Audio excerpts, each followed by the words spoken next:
دھوکہ دیا اور کس طرح ان کے حسن و جمال کو سزا میں بدل دیا گیا۔ آئیے اس دلچسپ اور سبق آموز واقعے کی طرف بڑھتے ہیں۔ مور اور سانپ کی آزمائش۔ جب حضرت آدم اور حوا علیہم السلام جنت میں رہتے تھے تو شیطان دروازے پر کھڑا جلتا اور حسد کرتا تھا۔ وہ کہتا، یہ کیسے ہو سکتا ہے کہ مجھے جنت سے نکال دیا گیا اور آدم کو عزت دی گئی، میں انہیں بھی اللہ کے حکم کی نافرمانی کراؤں گا تاکہ وہ بھی جنت سے نکال دیے جائیں۔ لیکن جنت کے دروازے پر فرشتے پہرے دیتے تھے، شیطان براہ راست داخل نہیں ہو سکتا تھا۔ اس نے چال چلی اور سب سے پہلے مور کے پاس گیا۔ شیطان نے مور سے کہا، اے خوبصورت پرندے، مجھے بس اندر جانے دے، میں کسی کو نقصان نہیں پہنچاؤں گا، میں صرف جنت کی نعمتوں کو دیکھنا چاہتا ہوں۔ مور نے اپنی نیکی اور بھول پن میں سمجھا کہ شاید یہ درست کہہ رہا ہے، یوں وہ شیطان کو اپنے ساتھ لے کر سانپ کے پاس پہنچ گیا۔ اب یہاں سے سانپ کا امتحان شروع ہوتا ہے۔ اس وقت سانپ نہایت خوش شکل، خوبصورت اور نرم و نازک مخلوق تھا۔ اس کے جسم سے خوشبو آتی تھی اور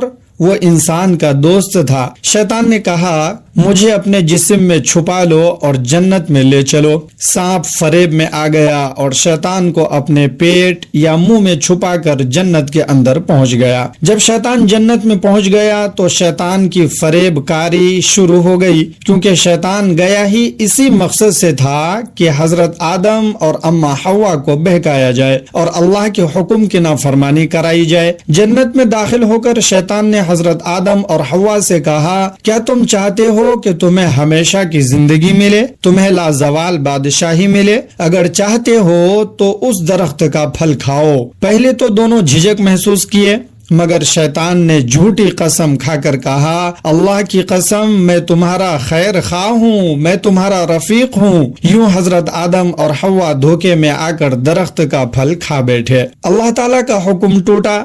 حکم ٹوٹتے ہی دونوں برہنہ ہو گئے، جنتی لباس اتر گیا، پتوں سے اپنا جسم چھپانے لگے اور اس کے نتیجے میں پھر انہیں جنت سے زمین پر بھیج دیا گیا۔ پھر اللہ تعالیٰ نے مور اور سانپ کو سزا دی۔ اللہ تعالیٰ نے فرمایا، اے مور اور سانپ، تم نے نافرمان کو سہولت دی، اس کے فریب کو راستہ دیا، لہذا تم بھی سزا کے مستحق ہو۔ مور کو یہ سزا ملی کہ اس کے حسن کو کم کر دیا گیا، اس کی خوبصورتی کو کم کر دیا گیا، اس کے خوبصورت پیروں کو بدصورت کر دیا گیا تاکہ وہ قیامت تک عبرت کا نشان بنا رہے۔ آج بھی جب انسان مور کے حسین پروں کو دیکھتا ہے تو دنگ رہ جاتا ہے، لیکن اس کے پیروں پر نظر ڈالے تو عبرت حاصل کرتا ہے۔ پھر سانپ کو اللہ تعالیٰ نے یہ سزا دی کہ اس کے جسم سے خوشبو ختم کر دی گئی، اس کے منہ میں زہر بھر دیا گیا۔ پہلے سانپ کے منہ سے خوشبو نکلتی تھی، اب زہر نکلتا ہے اور انسان کا دشمن بنا دیا گیا تاکہ جب